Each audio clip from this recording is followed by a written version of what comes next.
And it is live. Peace, everyone. Welcome. This is another sketching session. I am MasterMenyelek, and today we are going to talk about shapes, squares, circles, triangles, trapeziuses, all of that, right? Get a little bit of geometrical shapes down. We're not going to get too far into the more technical aspects of shapes this time around. I just wanted to touch on Peace on the Radio. I just wanted to touch on shapes, what they can be used for, types of feelings they can convey, and really just do a cursory thing. I don't plan on staying long.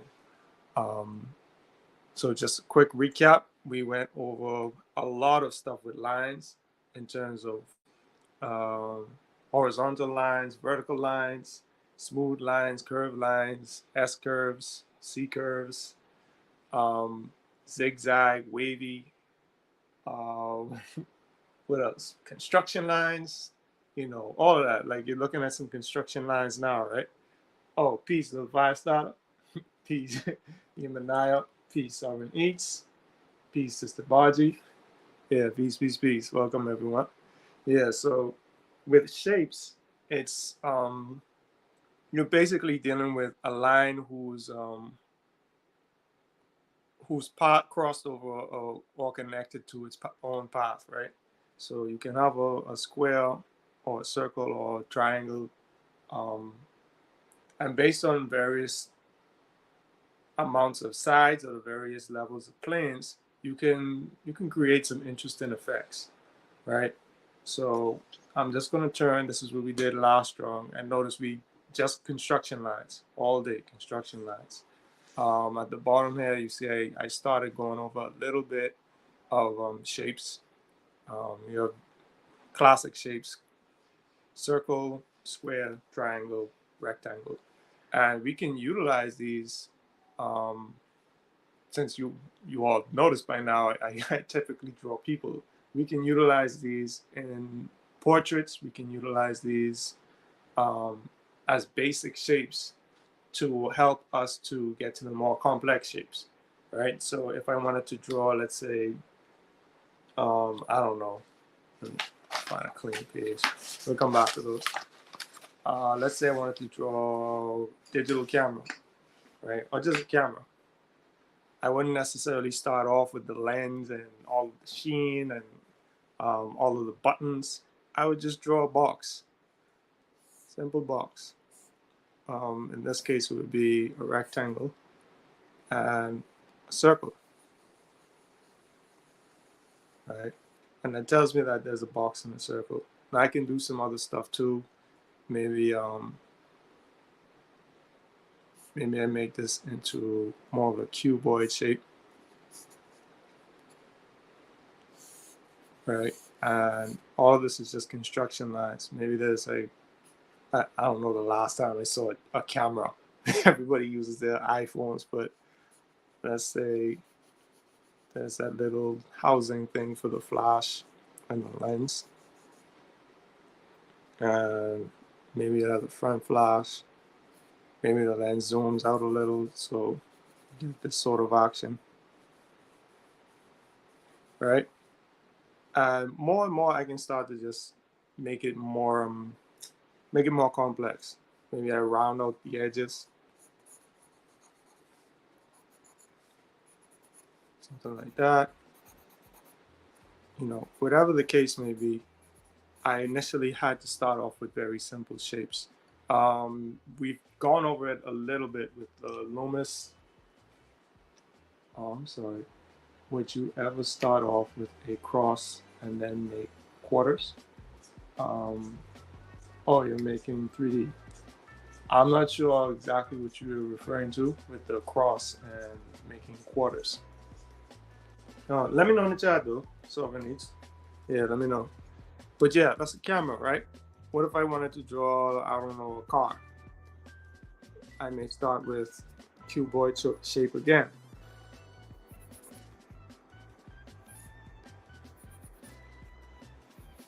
And no cars can be rectangular or box shape. I use make it a cuboid shape, right? And then I want to do what most children do. I do little circles. This is more of a triangle shape.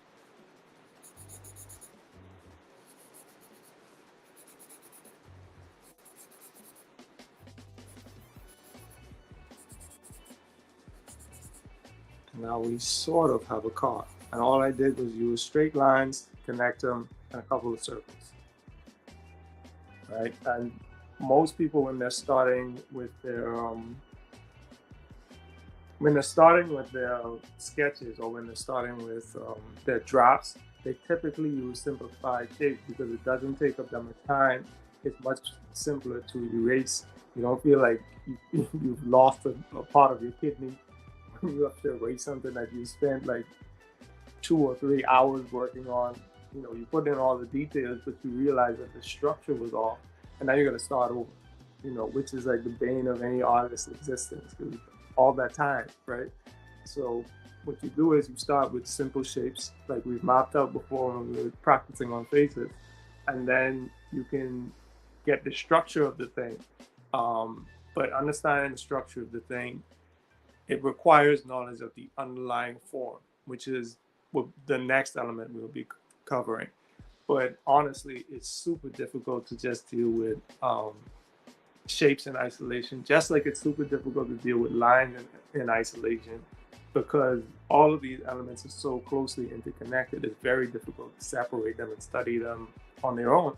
You know what I mean? These are forms that I drew, right? Because you're looking at the three-dimensional space of the shape.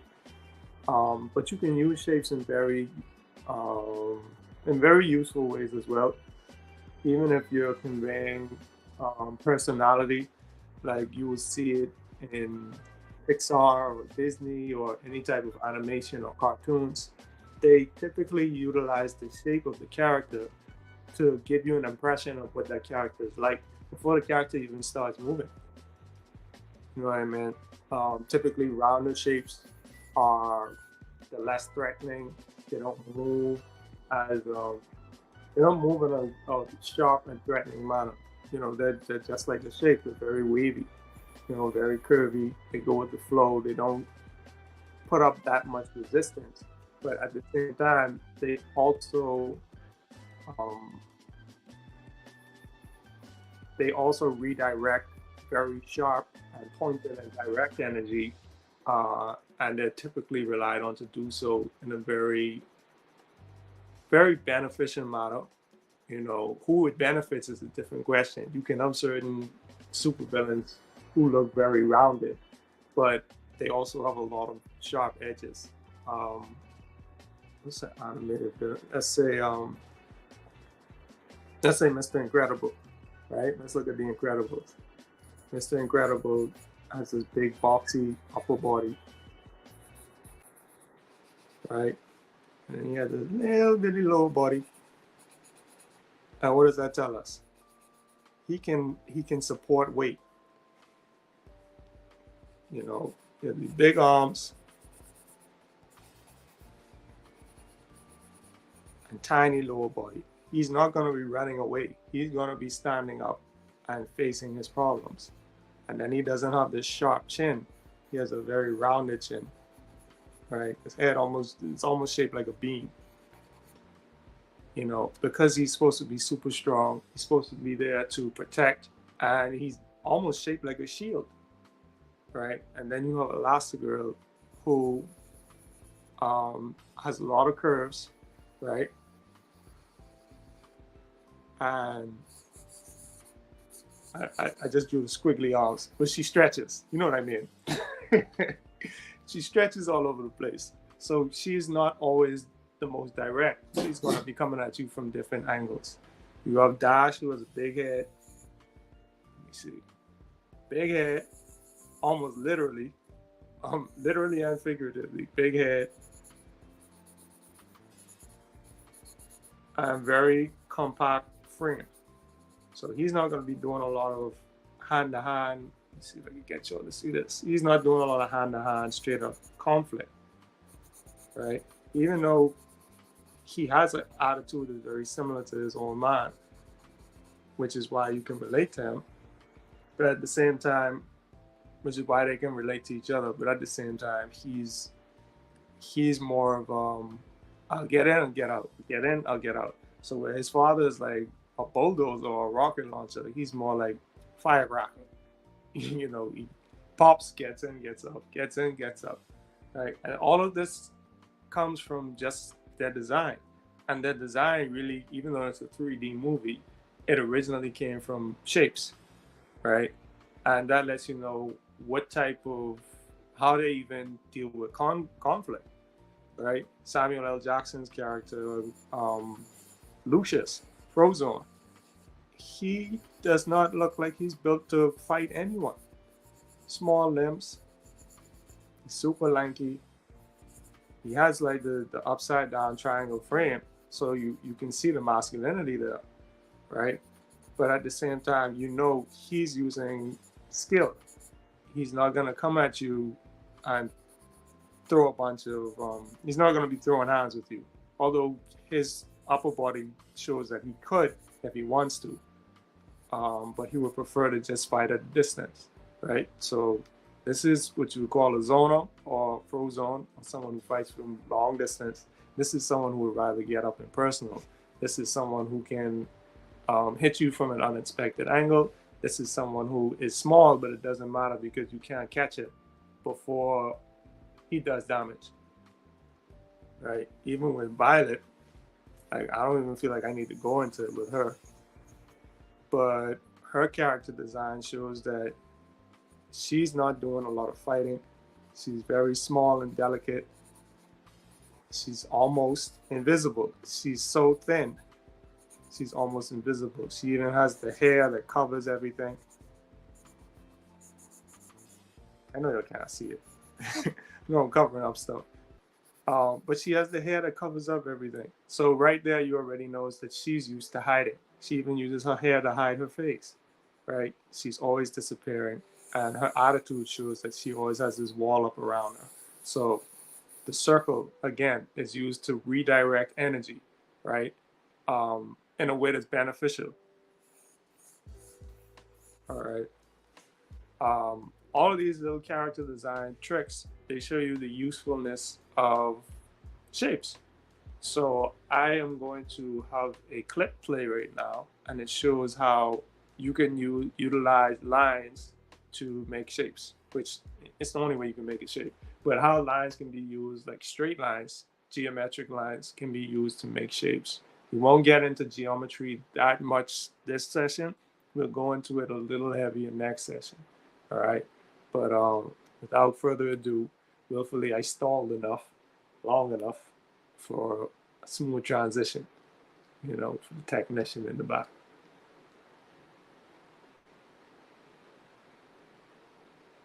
The technician who promised me they would be crisp. I don't see no crispiness. This is original chicken. This ain't spicy.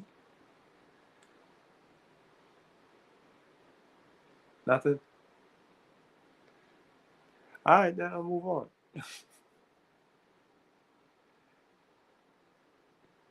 Yeah, so you have a lot of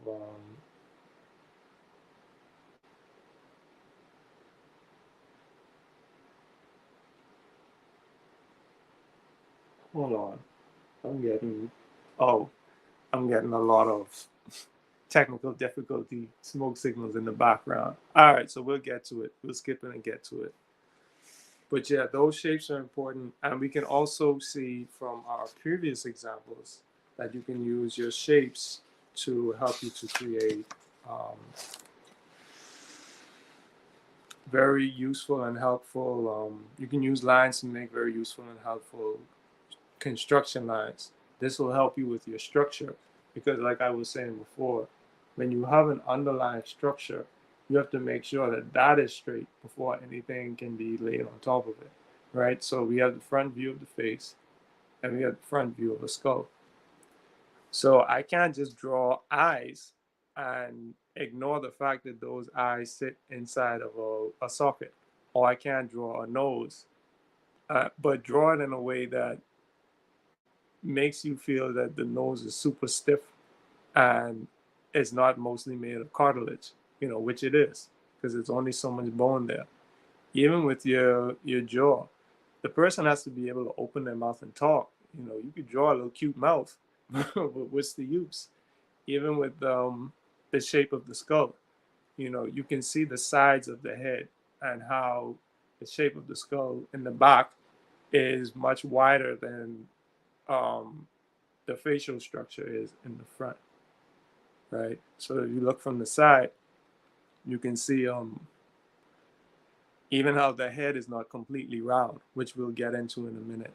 And I was asked last strong, I think it was Sister Yamina who had asked about drawing from the side plane, because we had drawn from the front plane, looking straight on, and we were dealing with how we place facial features and how we deal with proportion and how do we line things up. So I wanted to touch on that a little bit this strong. Um, so I did a little bit of practicing on that, and I got into it a little bit. That was my initial sketch, because remember, these aren't like lessons. I'm just practicing and going over my notes, but I'm just doing it in front of y'all. Y'all get to watch.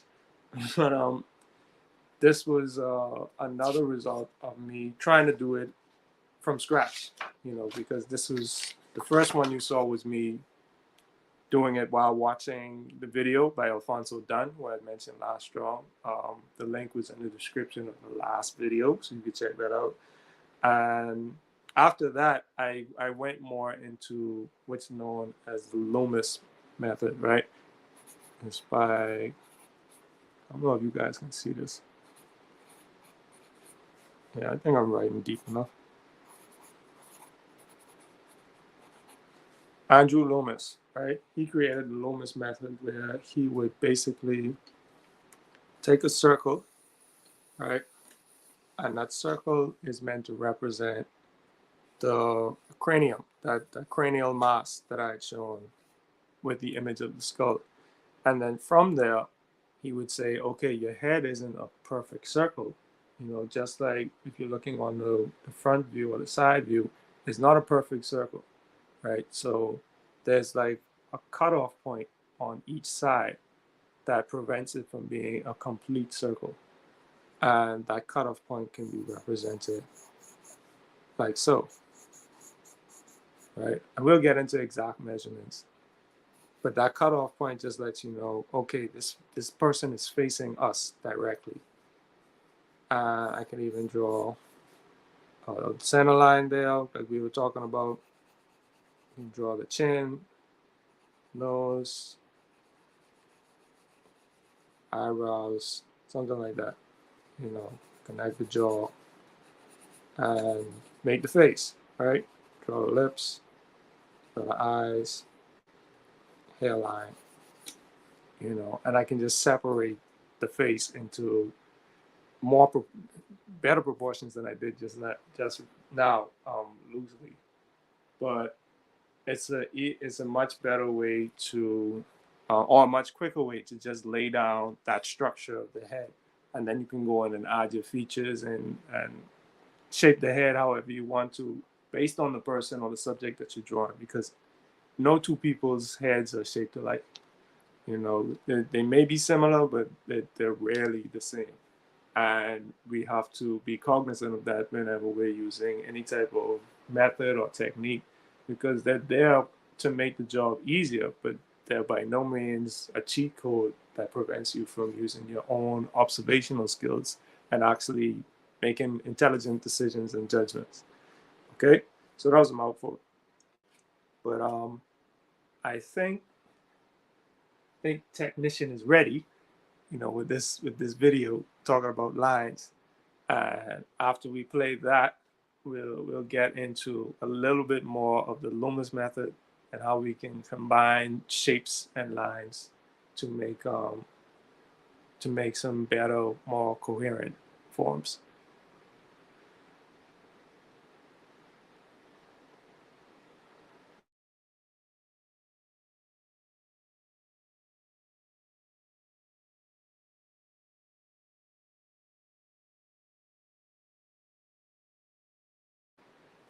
Can you all hear the sound, by the way? Send a smoke signal in the chat, please.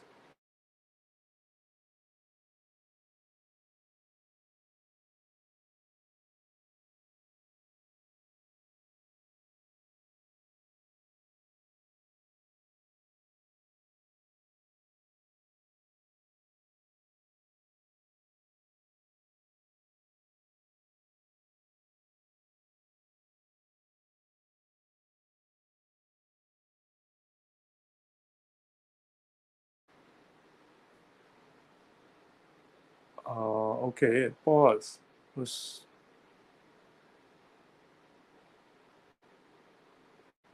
Okay, you don't think the sound is playing. All right, we'll skip it for now and play it at the end.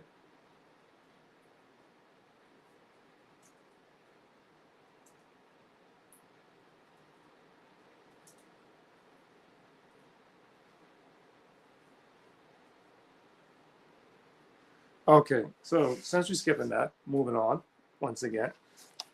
I don't know. We'll get it. Third time's a charm. But these are a few examples that I had of the Loomis method, right? And this is a very sad, ugly man. I'm sorry. I didn't mean to do it to you, bro. But over here we have what you would call a three-quarter view, which means you're seeing three-quarters of the face. They're not turned completely to the left to give you a complete profile, and they're not looking straight on. You're getting three-quarters of their face. This was some experimentation with just the tilt of the head, playing around with lines of axis that we had covered in previous sessions. And this one we will not speak of. Okay. So here again we have front plans, and you also have that side plan, right? And each of these methods, you start out the same way, which we'll go over. But basically, you will, I think, three-quarters is the easiest way to explain it. Okay, so basically, you start off with a sphere, start off with a circle, right? It's not a sphere yet, it's just a shape. The sphere is made by three-dimensionality. Since it's just a flat circle, if you can imagine, like I just did earlier. You draw a flat circle, and then you determine the side plane of the face, which will be an oval that is, I'll try to go over the measurement system in a little bit more detail in a minute, because it was super confusing to me the first time I heard it. So I want to make sure that I can explain it properly, which, is a good indication that I've got it as well. But here you have um, the circle that is basically three-quarters of the way on each side. So from the top and bottom is three-quarters of the way. And we had mentioned in previous sessions that you can use those three-quarter measurements to basically divide up the face and tell you where you can place certain landmarks, right? So you have landmark of the hairline, three-quarters of the way down. You have your brow line, three-quarters again. You have the bottom of the bottom of the nose, and another three-quarters you have the chin, right? At this perpendicular line right here, this cross section, you have basically the placement of the ears. Your ears are typically in alignment. The top of your ears are typically in alignment with your eyebrows, and the bottom of your ears are typically in alignment with the bottom of your nose. I say typically because it's not always guaranteed to be that, to be true, right? You have some people's faces who are shaped much differently than others, and we can get into that as well. Some people have very small ears, some people's ears could be shaped like this, and they have an earlobe that's recognizable, and then it connects to the jaw. At some people's earlobes, it doesn't even connect. It doesn't even. They don't even have earlobes. The earlobes like connect to the jaw, like so. Right? They might have a little dot there for the earring. But everyone's ears are shaped differently. Same for the eyes, the nose, the mouths. And we learn how to make important decisions just through very, very keen observation and being able to draw accurate lines and taking accurate measurements as well. Even if you're just eyeballing it, accurate enough um, to help you to lay down the structure. And once the structure is laid down, you can make adjustments while you're adding in details, depending on how detailed you want to make it, right? And of course, with this example here, we already spoke about lines of axis, how you can have, let's say, a circle here. And this line lets me know, okay, we're facing north and south, right? However, I can draw a circle here, and it lets me know, okay, this sphere is tilted on its axis. And I have to shape it accordingly, right? So that axis, if I draw a perpendicular line here, it lets me know where the face is tilted, like how we have here. This would be our line of axis, right? Line of axis lets me know, okay, this face is pointing downwards.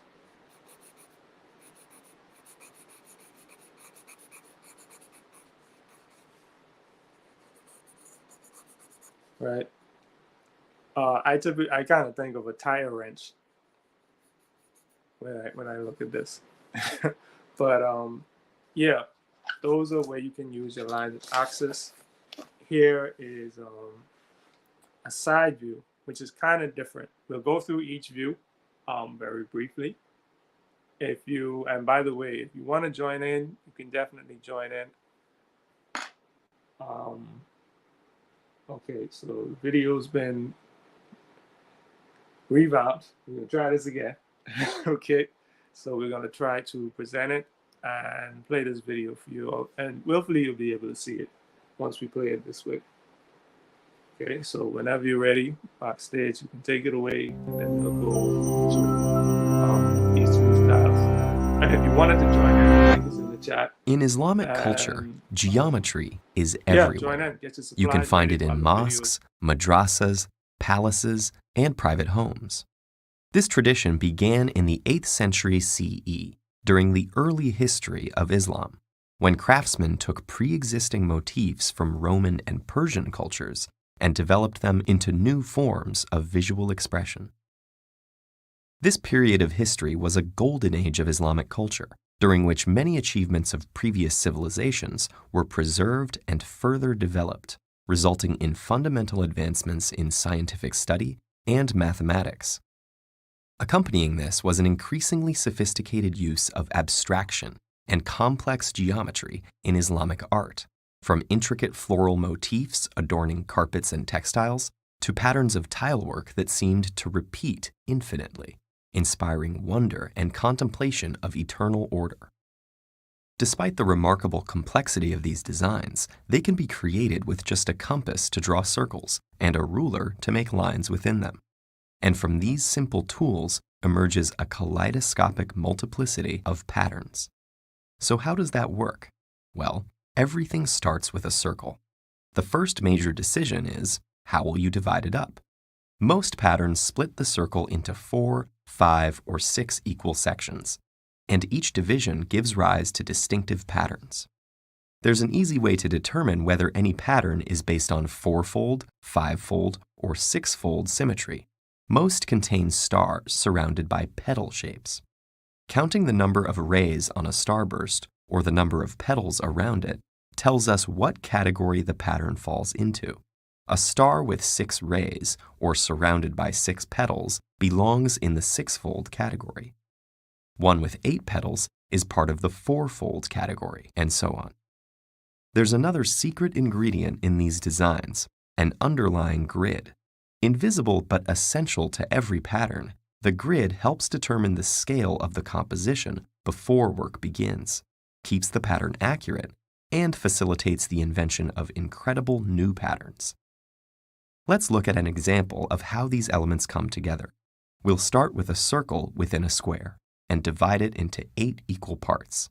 We can then draw a pair of crisscrossing lines and overlay them with another 2. These lines are called construction lines, and by choosing a set of their segments, we'll form the basis of our repeating pattern. Many different designs are possible from the same construction lines just by picking different segments.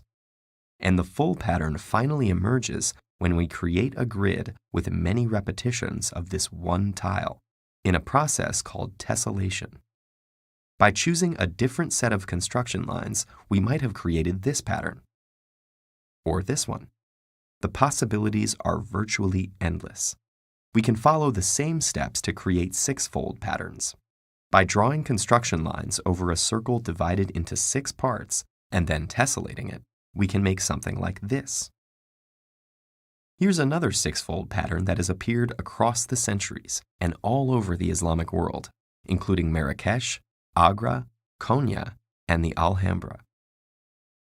4-fold patterns fit in a square grid, and 6-fold patterns in a hexagonal grid.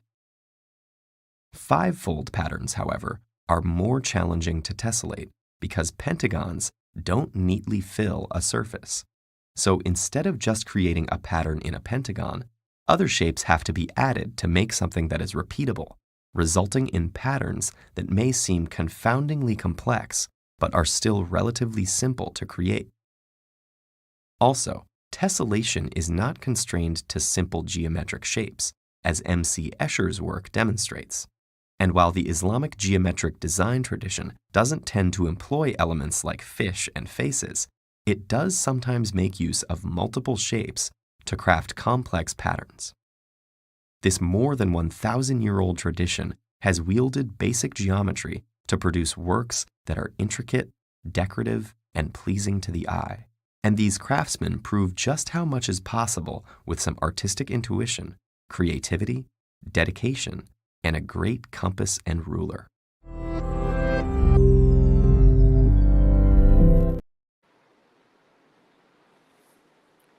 Okay, hopefully that was as interesting to you all as it was to me the first time I saw it.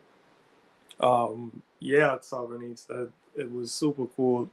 And it also tells you that a lot of things that we think are super complex the first time we see them are really just made of basic shapes, you know. And when you combine shapes together in a very methodical way, you can get some very astounding results. You know, the possibilities, like he said, the possibilities are really endless. You know, so I just wanted to go over that very briefly, give you all a chance to grab your tools and supplies if you wanted to join in and go along with me, go for the ride with this Loomis method, because this is something that I initially shied away from because it just seemed to. Did I get shut down? Did it stop? Can you all hear me? Put a smoke signal in the chat if you got shut down. Yeah, we did.